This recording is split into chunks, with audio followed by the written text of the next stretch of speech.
घनश्याम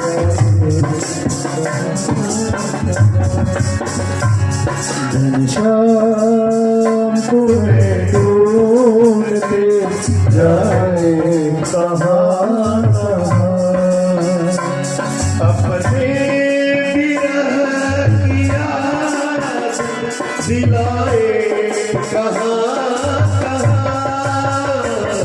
अपने विरह की याद को दिलाए कहाँ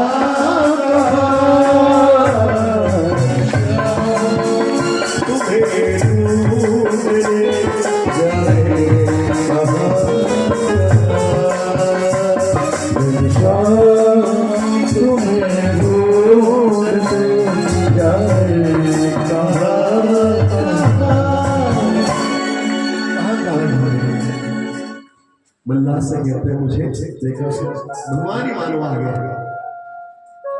अब देखा अरे ब्राह्मण देव क्या देख रहे, आ जाओ नौका चली है पार उतार दो। लेकिन देखते हैं कि मेरे पास तो कुछ देने के लिए मल्ला कुछ दिया जाता है तो पार उतरते हैं, मेरे पास तो है कुछ। मल्ला कहता है कि मुझे मालूम है आप आइए, मैं ब्राह्मण और संतों से कुछ नहीं कहते। दौड़ दौड़ के बैठ जाते हैं, नौका खेलते भगवान देखते चले जा रहे हैं। एक ब्राह्मण देव कहाँ जा रहे हैं, आसपास भगवान ही आ गया। उन्होंने कहा मैं अपने मित्र के पास जा रहा हूँ द्वारिका। अच्छा तुम्हारे मित्र हैं, लंगोटिया यार है मेरा, साथ पड़े हैं उन दोनों गुरुकुल में। अच्छा वहां जा रहे हो? अरे भैया मैं कभी गया नहीं हूं, क्या तुम जानते हो कितना समय लगेगा उस द्वारिका में? आपकी हालत देखकर और आपको देखकर ऐसा प्रतीत होता है कि कम से कम 6 महीने तो लग जाएंगे। क्या कह रहे थे? हाँ क्योंकि जैसे मैं आपको देख रहा हूं, आपके शरीर को देख रहा हूं, तो मुझे ऐसा लगता है कम से कम जैसे किश्ती से बाहर उतरते हैं बैठ गए, हे प्रभु अगर खर्च पड़ती है तो 100 बार आएंगे, लेकिन इतने दूर रहे हुए वहां द्वारिका में कैसे जाऊंगा? चाहे अगर आपको जरूरत है तो बुला लेना, मैं यहाँ सो गया। चाचा उनको सो जाते हैं। भगवान को जानते हैं ब्राह्मण है, हठी है, गर्व से कहा जाओ मेरे भक्तों को ले आओ, सोते सोते मालूम नहीं पड़ना चाहिए। गरुड़ जी जाते हैं, ब्राह्मण को चुपके से अपने कंधे के ऊपर उठा लिया और ले आते हैं और समुद्र के किनारे से द्वारिका के किनारे सुना दिया। आंखें मलते मलते उठते देखा ये मैं कहीं आ गया क्या? वो तो वो मल्लाह करता कहता था 6 महीने लगेंगे, लेकिन ये नगरी तो बड़ी सुंदर दिखाई दे रही है। इतने में वहां से कोई व्यक्ति जा रहा था, ओ भैया ये कौन सी नगरी है? अरे बाबा ये द्वारिका है। अच्छा कितने जल्दी पहुंच गए और प्रसन्न होते चलते हैं, उत्साहित होता द्वारिका में जो आ गया। चलते चलते जा पहुंचे वही और वहां पर भगवान के द्वारपाल जय विजय और उनसे कहा मैं भीतर जाना चाहता हूँ, अपने मित्र से मिलना चाहता हूँ।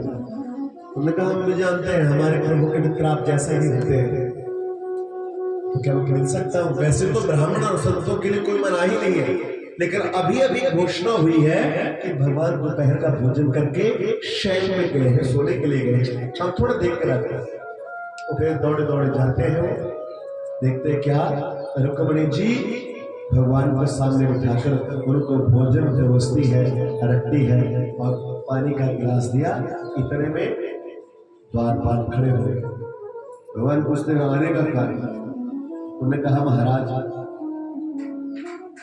एक ब्राह्मण है बाहर, शीश पगारा जगातन पे प्रभु जाने कुआही बसो के ग्राम, धोती फटी सी लटी दुपटी और पाय ऊपर की नहीं सा द्वार खड़ा दुर्बल द्वार खड़ो तुझ दुर्बल रहियो चकिसो वसुधा अभिरा पूछत दीन दयाल गुना और बतावत अपना मसुदा। एक ब्राह्मण है, छुट्टियां पड़ी है, आंखों में उदासी लिए आया है। उसके वस्त्र सब जगह से फटे हुए, उजड़ी सी फूटा सा लोटा और आंखें चकित होकर देख रहा है इस महल को। और उसके पांव में कोई चप्पल नहीं, कोई जूती नहीं, नंगे पांव चलाया है। और हे प्रभु, आपका नाम पूछ रहा है। कहते मेरे मित्र यही रहते हैं द्वारिकाधीश, और अपना नाम सुदामा बतलाता है। बस इतना सुंदर था। प्रभु की आंखों से आंसू बहते चले जा रहे हैं। मेरा मित्र आया, मेरा सुदामा आया, अरे मुझसे मिलने मेरा मित्र आया है। जो थाली परोसी थी और तोड़ा था खाने के लिए, सब छोड़ दिया और पांव से वो खड़ा हुए भी अलग रह गए। भगवान नंगे पांव दौड़ते दौड़ते चलते चले जा रहे हैं। इतने में महामंत्री आते हैं, देखते हैं कि भगवान कैसे जा रहे हैं, आज तक ऐसे इस प्रकार की दशा नहीं देखी। दरकुमण से पूछते हैं, उन्होंने कहा मैं भी नहीं जानती। अभी द्वारपाल कह रहे थे, किसी सुदामा का नाम लिया और उसका नाम सुनते ही आज इनकी स्थिति इस प्रकार की। और चलते चले जा रहे, चलते चले जा रहे। बाहर जैसे ही पहुंचे, देखा सुदामा को। सुदामा पर मित्र को देखते हैं, बचपन में तो छोटे छोटे थे, अब तो राजा बन गया है मेरा मित्र।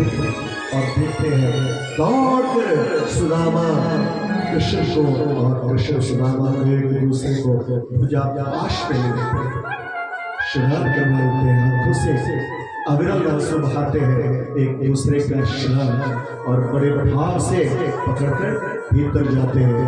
घर के भीतर गए और ले जाते हैं, बिठा दिया स्वर्ण युक्त सिंहासन के ऊपर ब्राह्मण को।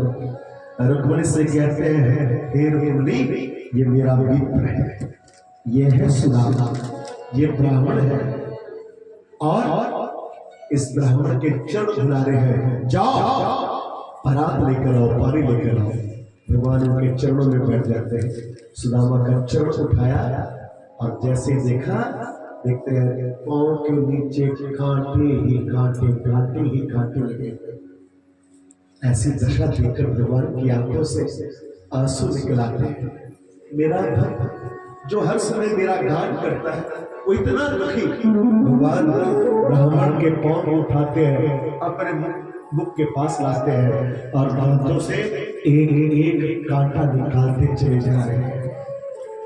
देखी सुदामा की दीन दशा, करुणा करके करुणा निधि रो, बरात पानी से हाथ छुइयो नहीं, नैनन के जल से पग धो। ब्राह्मण की दशा को देखकर भगवान आंखों से आंसू बहा रहे हैं और एक कांटा सुदामा का अपने दांतों से निकालते चले जा रहे हैं। चरण बुलाए, जलपान किया, सारे महल में छिड़काव किया, सब चरण वंदना करते हैं, अपना अपना नाम लेते हैं। भगवान आशीर्वाद दे रहे हैं। मैं रुक्मिणी प्रणाम करते हैं, चिर सौभाग्यवती भाई सबको बुला लिया राजा आशीर्वाद में ब्राह्मण। मैं सत्य भावा प्रणाम करते हैं, चिर सौभाग्य जो कर आशीर्वाद दे रहे हैं। मैं जानवंती प्रणाम करती हूँ, चिर सौभाग्यवती। मैं काली प्रणाम करती हूँ, चिर सौभाग्यवती। मैं मित्रविंदा, मैं नगनजिती, मैं लक्ष्मणा, मैं भद्रा, सब प्रणाम कर रही हूँ।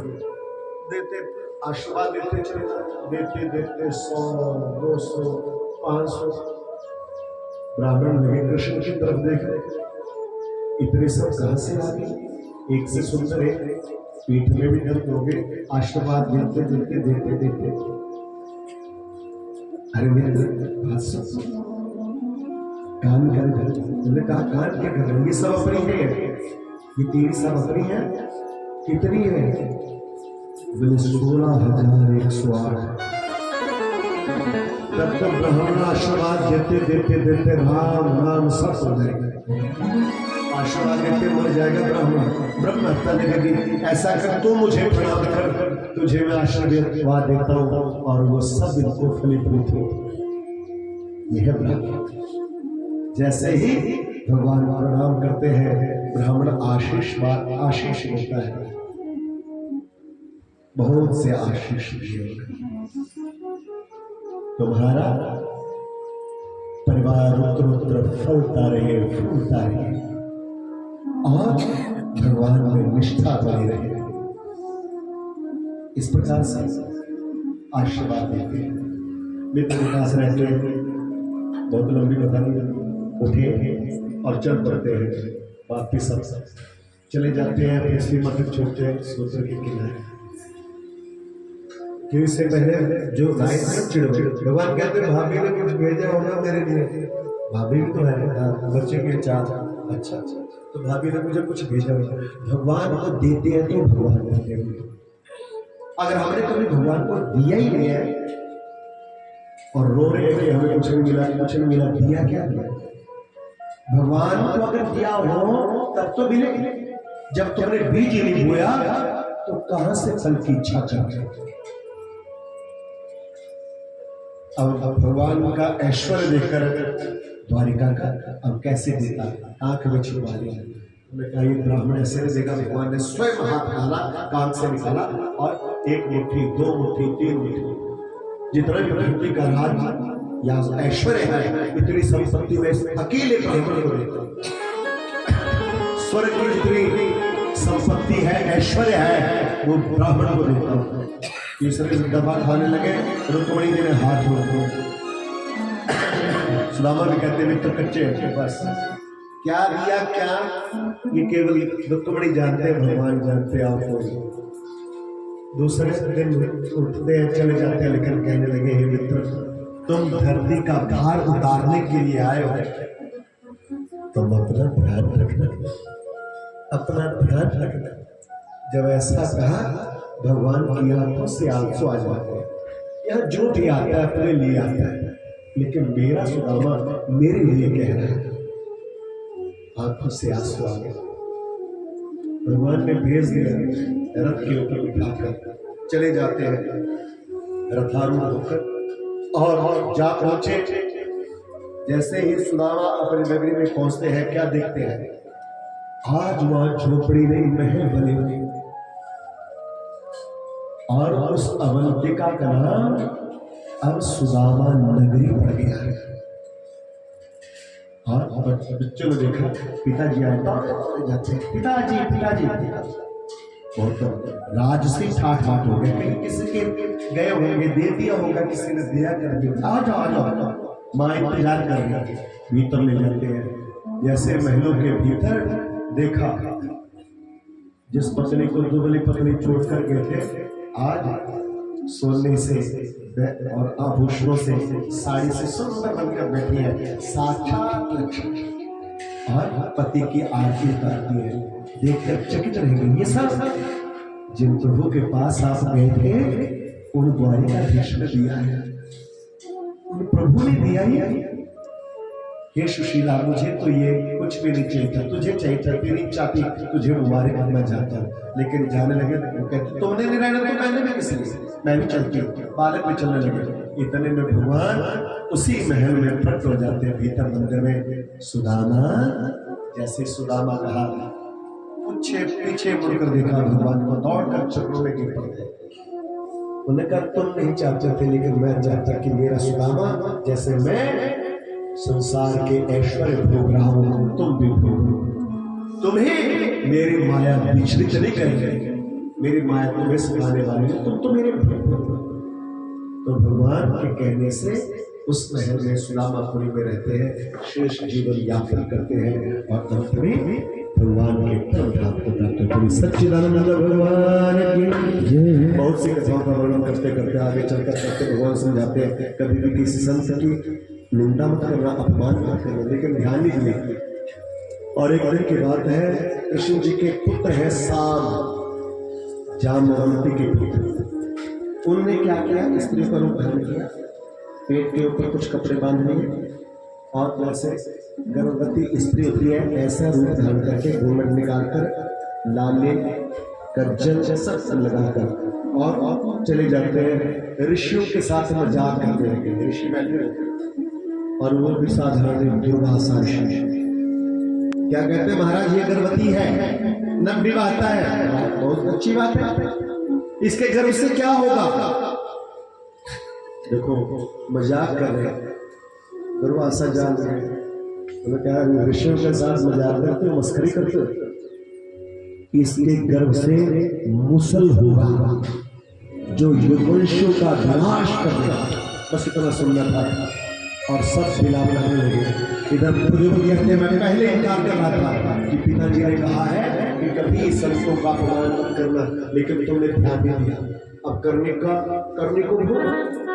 उग्रसेन जी को पता चलता है, जाओ समुद्र के किनारे घिस दिया, थोड़ा सा सोचा फेंक दिया, मछली ने खा लिया, मछली को मछुआरे ने मार दिया, मछुआरे से वही मछली जरा नाम के पहेलिये ने ले ली, उसका पेट चाकिया काट कर वो पकाकर खा गया, लेकिन मुसल का अंश निकला, वो अपने तरकस से बाण निकालकर उस बाण के अंदर लगा लिया और भोग रहे हैं। भगवान ने देख लिया कि कलयुग आ रहा है, अब चलना चाहिए, और भगवान की परम आयु 125 वर्ष, 11 महीने 56 दिन भगवान ने गोकुल 100 वर्ष द्वारिका लीला और शेष मथुरा लीला की है। तो भगवान के 125 वर्ष आयु, उन सब यज्ञों को साथ नहीं चले गए प्रभास क्षेत्र, यज्ञ करते हैं, लगे यज्ञ कर रहे हैं, लेकिन बुद्धि बिगड़ गई है यार। वो सुरापान करते हैं, शुभ कर्म करते हैं, उसमें अशुभ भाव नहीं डालने चाहिए, गंदे भाव ये काम नहीं करने चाहिए, लेकिन सुरापान करते हैं, बुद्धि बिगड़ गई। और बुद्धि बिगड़ी क्योंकि विनाश नजदीक आ गया, लगे एक दूसरे के साथ लड़ने झगड़ने, और जो वहां पर घिसा था ना मुसलसल, उसकी एर का नाम की घास 80 पत्थर भी बोलते हैं, वो खाते हैं, फेंकने लगे, एक दूसरे को मारते हैं, लगे कटने, वो ब्लेड का काम करते हैं, तलवार का काम, लगे कटने। भगवान श्री कृष्ण ज्येष्ठ भ्राता बलराम जी के साथ समझाने के लिए उनको मारने के लिए करते, तब उन्हें देखने के विनाश अब चले जाते हैं। सारे 56 करोड़ युद्धवंशी सभी उस प्रभास क्षेत्र में निराशायी होकर मृत्यु को प्राप्त होते हैं। बलराम जी सुधाम चले जाते हैं, श्री कृष्ण जी वहां पर मैत्रेय जी, उद्धव आदि बहुत से संत ने उनको बहुत सा ज्ञान दिया है, मन के ऊपर निग्रह कैसे करना है, मन को संसार से हटाए तो कैसे हटाए, भगवान की प्राप्ति का लक्ष्य जीवन में लेकर कैसे चलना चाहिए, क्या करना है क्या नहीं, सब वर्णन किया है वहां पर बरगद के पेड़ के नीचे, सबको दे दिया। और उद्धव से कहा तुम चले जाओ भद्रिकाश्रम और वहां पर जाकर तप करके मेरी प्राप्ति करना। शाम ढल जाती है, भगवान ने अपना पांव जंघा के ऊपर रखा हुआ है, उनके पांव में मणि है, वो मणि चमक रही है, और जैसे ही वो जरा नाम का भेड़ी आता है, उसने मुसल का अंश अपने मान के उसको लगा मानो मृग बैठा हुआ है, तत्कस से निकाला बाण और धनुष के ऊपर चढ़ाता प्रपंचा छोड़ा, जैसे छोड़ा भगवान के पांव में लगा, दौड़ा दौड़ा जाता है कि मेरे को भूखा लेकर वहां तो भगवान थे। ओहो, जब भगवान को देखा चरणों में गिर पड़ता है, हे प्रभु, हे द्वारिकाधीश, मुझसे कैसा निकृष्ट कार्य हो गया, निंदनीय कार्य हुआ जो नहीं करना चाहिए। भगवान कहते हैं, अरे जरे तूने मेरे मन का ही काम किया, क्योंकि मैंने रामावतार में तुझे बाली, जब तू बाली था तो छिपकर मैंने बाण मारा था, आज वो हमारा अदला बदला बराबर हो गया। वो कहता मुझे यहाँ नहीं रहना है। भगवान एकदम से उसके लिए विमान बुलाते हैं, विमान के ऊपर बैठकर वो सीधा बैकुंठ जाता है। इधर भगवान स्वधाम जाने को तैयार है, लेकिन उनका साथी दारू भगवान को ढूंढता ढूंढता आता है। अरे प्रभु, मैं कब से आपको ढूंढ रहा था। हे दारू, अब मैं स्वधाम जा रहा हूँ, आज से 7वें दिन ये द्वारिका डूब जाएगी। वहां पर माता पिता या अन्य जितने भी ये दोषी हैं उनको बाहर निकाल देना, मेरा ही एक महल शेष रहेगा और सारे की सारी द्वारिका समुद्र में डूब जाएगी। इतना कहकर वो परिक्रमा करने लग पड़ता दारू, लेकिन इससे पहले भगवान का गर्व खजरा खाता है, आरूढ़ होते हैं, उसके ऊपर बैठकर जा रहे हैं, अप्सरा नृत्य कर रहे हैं और गंधर्व गान कर रहे हैं, चौरी कर रहे हैं और अनेक प्रकार के देव फूलों की वृष्टि कर रहे हैं और भगवान का मूर्त सीधा गोलोक धाम चला जाता है। ये राधे श्याम भगवान स्वधाम चले जाते हैं। उसी दिन से कलयुग सभी साधनों में बाधा उपस्थित करने के लिए आ गया। जाते हैं, जाकर कह दिया कि द्वारिका डूब जाएगा और भगवान स्वधाम चले जाएंगे। और इतना सुनना था कि उसी समय उग्रसेन ने अपने प्राण दे दिए, वसुदेव देवकी अपने प्राण दे देते हैं और जिन यदुवंशियों के शरीर कटे थे प्रभास क्षेत्र में, उनकी पत्नियां अपने अपने पतियों के शरीर को लेती हैं और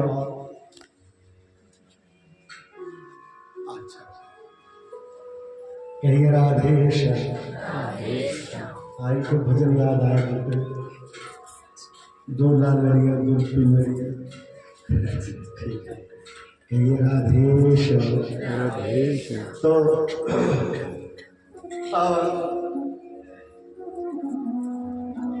सभी वो अपने पतियों को साथ लेकर सतीत्व को प्राप्त हो जाती है।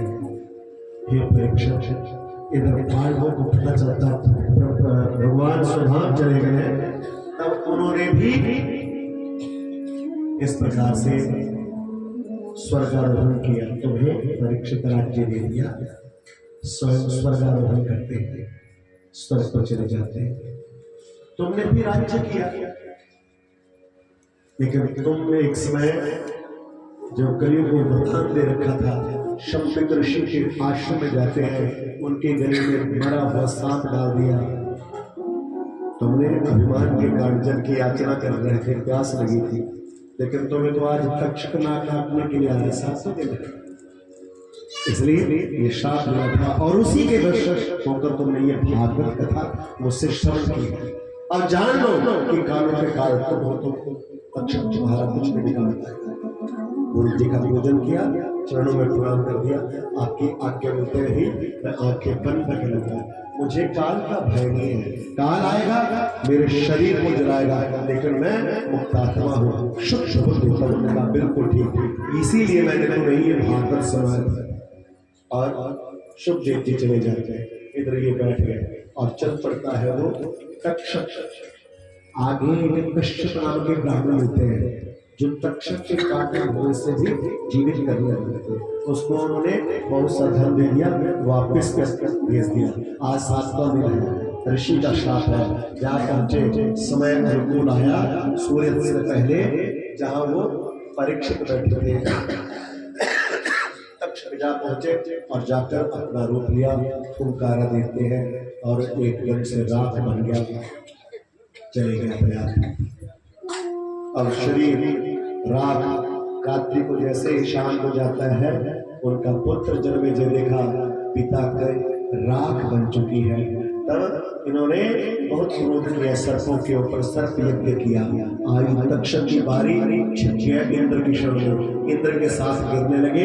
बृहस्पति जी आते हैं, उस यज्ञ को बंद करते हैं क्योंकि इसने अमृत पान किया है। तक्षक ने अमृत पान किए, तक्षक को मारना उचित नहीं है, इसलिए तुम्हारे पिता की मृत्यु का निमित्त है। और ये जानो, मृत्यु जब भी आती है तो निमित्त होता ही है। इसलिए आज तक जो हुआ है, जो हो रहा है और जो भी आगे होगा, वो सब ईश्वर की इच्छा से, भगवान की इच्छा से। उनकी इच्छा के बिना एक पत्ता भी नहीं होता। इसलिए हम आप सबको चाहिए कि भगवान की शरण में रहें, अभिमान न करें, केवल भगवान के बन पर रहें, उनकी कृपा नितांत बरसती रहेगी। बोली सच्चिदानंद भगवान की। इतना सब वर्ण ऋषि कहते हैं, सब कथा सुनाती आप हम चलते हैं। सूर्य जी उठे और स्वर्ग ऋषि से अपने आश्रम में चले जाते हैं। और मैंने भी आपको इस 7 दिन तक टूटे फूटे शब्दों में जैसे भगवान का ये नाम सुनाया है, आपने बहुत भाव से श्रवण किया है, अवर्णनीय है, उसका मैं वर्णन नहीं कर सकता। और ईश्वर से यही प्रार्थना है कि मोहन जी, बहन जी, कांता जी और ये बच्चे जो है, ये सब क्योंकि भक्ति भाव के शुरू से ही भगवान का मंदिर है, पूजा पाठ नित्य प्रति है, सुबह शाम भगवान की भक्ति है।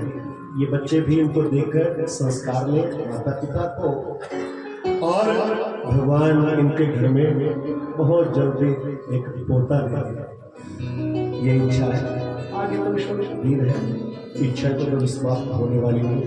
तो और भगवान मनोकामना जरूर पूर्ण करते हैं, सभी करते हैं, हम आप सब करते हैं। जो नाम में मानते हैं, मानता है उसकी भी। तो इन्होंने बड़े भाव से इस कथा का यहाँ पर आयोजन किया है, मैं बड़ा ही प्रसन्न हूँ। और यही ईश्वर से प्रार्थना कि इनको अपने चरणों की शरण में रखना, इनके हृदय में सदैव भगवान वास किए रहना। और ये तो स्वयं बहन जी को तो कथाएं सारी याद है, कांता जी को तो कथा भी याद है, ऐसी कोई बात नहीं है। तो ये बहुत है। इस प्रकार से जहाँ भी मैं यहाँ पर कथा के लिए जब से आ रहा हूँ, तब से मैं जानता हूँ ये सभी कथाएं सुनती है, मेरी ही नहीं, कोई और भी सबकी कथाएं श्रवण करती है। ये अच्छी बात है और सुनने भी चाहिए। ज्ञान जगह जगह बिखर रहा है, लेकिन हम उसको सुनते हैं। ज्ञान तो जगह जगह है, लेकिन हम उसको कैसे एकत्रित कर पाते हैं, ये हमारे ऊपर है। और आप सबने भी बड़े भाव से इस कथा का श्रवण किया है। ईश्वर से यही प्रार्थना कि आप सभी को अपने चरणारविंद की भक्ति प्रदान करें, आप भी भगवान का निर्मल यश गान करते रहे जब तक चेतना है, जब तक अब हाँ, आप सभी का बहुत बहुत धन्यवाद जो कथा में आते रहे। और ये तो निमंत्रण तो दिया था, ना भी दिया है तो भी अच्छी बात है, कथा सुननी चाहिए, लेकिन ये स्वयं सबसे मिलते हैं, परोपकारी है। तो आप सबका बहुत बहुत धन्यवाद। आप जुड़कर ये धन्यवाद कर रहे हैं। आपके इनके छोटे से निमंत्रण के ऊपर आप सभी अपना समय निकाल कर इस कथा को श्रवण करने के लिए आए। बहुत बहुत शुभकामनाएं आप सबको, बहुत बहुत धन्यवाद। और एक अंतिम मंत्र जो है वो सभी आप मेरे साथ साथ दोहराएंगे। नाम संकीर्तनम, नाम संकीर्तनम यस्य यस्य सर्वपाप प्रणाशनम प्रणामो दुख शमनः तम नमामि हरि परम। ये कि जिनका नाम गान करने से, जिनकी कथा श्रवण करने से जन्म जन्मांतर के पाप भस्म हो जाते हैं, उन भगवान को हम सभी बारंबार प्रणाम करते हैं, उन्हें बारंबार प्रणाम करते हैं। यही